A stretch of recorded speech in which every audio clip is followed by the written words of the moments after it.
Okay, let's learn some essential cinematic tips to make your videos look epic. And I'm going to try to be as efficient as possible and cover as much as I can. But first, make sure to go ahead and watch the original video, as I don't want the algorithm to forget about it, and you will also enjoy this a lot more, as you will know exactly what I'm referencing. Thank you.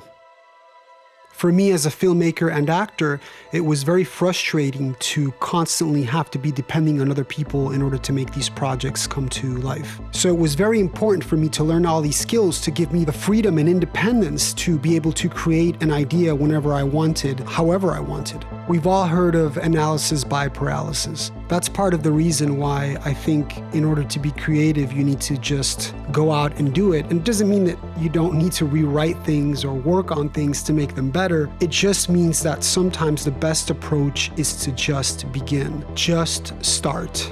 And that's part of the advantage that you have as an independent creator. There's a feeling behind everything. And I think it's important to constantly remind yourself of that and give yourself the leeway to let that feeling come to the foreground. I have a Blackmagic Pocket 6K camera, but for this project I've also used my iPhone because it's always in my pocket and it's extremely easy to just pull it out and start filming whenever you want. Now, of course, that comes with the caveat, which is you cannot color correct it very much because it's not a professional camera. That said, you can tell stories with an iPhone. It's absolutely fine, and I've seen iPhones look very good. All the sound you hear in this was done in post because sometimes it's just easier to go out and film and not have to worry about sound. But again, that was part of the overall approach. I wanted this to be a voiceover with visuals. To age myself and make myself look like I'm 70, I used Faceapp. That's right, Faceapp.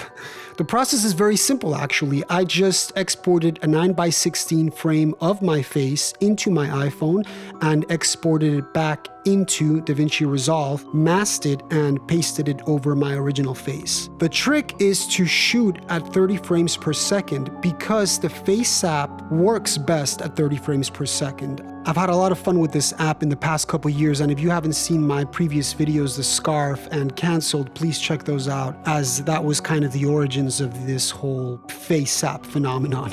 Another thing to point out is that the app works best when the subject is fully lit. So you can get creative with this, but it works best when you are under bright lights, which is why I decided to make this in the daytime, because I knew that the app was going to function its best under these circumstances. Obviously, this has its limitations because after all, it's still your iPhone that's doing this, and it's masking the image over your original face. Probably the real way to do this would be to use something like deepfake. This model, along with every other model used in here, came from Sketchfab. In some cases, I had to retexture the models to fit the color palette and tone I was going for. I simply brought the model into Blender, aligned it with my camera perspective, animated it, lit it, brought it into Resolve, and did compositing here.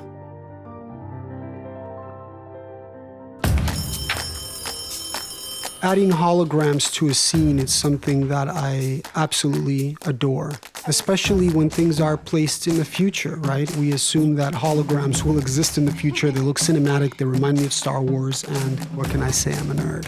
The older version of me was done on a green screen. I aged myself, put it back into DaVinci, keyed myself, and made a composite. I also animated lens flares and the light rays effect on Resolve. The background for the shot I made in Blender. I put up a wall, added some shelves, brought some objects from Sketchfab and Quixel, textured everything, aligned it with my shots, and exported it and simply placed it behind everything else. Which brings me to another point. I do feel that often cinematography gets confused with production design. Now, these two go hand in hand. You need to have a strong color palette in order for the shot to look and function the way that it should. But they're definitely not entirely the same thing, and it's important to note that. But I think the main takeaway from this should be focus on your production design, even if you don't have much power over it at the moment. Focus on that thing, what do you want the colors to be, or what are the colors accessible, and then limit your characters and the shots to those colors according to the scene or the overall arc of the story. So when somebody watches it, it doesn't look like a mismatch of shots, but something more congruent. And of course, color correction can help you a little bit more with that and can help you get the look that you're going for. Everything in this memory sequence was shot on an iPhone, except the stuff at the very beginning, which was shot on a VHS back in 1991. If you were around in 1991, you know how awesome that was. For a lot of these shots, obviously what you see is what I got. I did some color correcting as much as I could, as much as I was able to, brought the files into DaVinci Resolve, did a color space transform into DaVinci Wide Gamut, tweaked the shots as much as I could, and then did a color space transform back into Rec 709. This allowed me to control the iPhone shots as much as possible. I did some minor color correcting, some masking, some blurring, and I put some love into it. And the best thing is that they are important to me because they're real. And lastly, to make the heat waves emanating from the automobile, I used a free node from CB Studios that is basically a noise node combined with a blur node. And they give the illusion when they're overlaid over an image that a heat wave is coming through. Yeah, so that's it for this video. Thank you so much for watching. If you made it this far, please make sure to subscribe if you liked it, and I'll see you soon.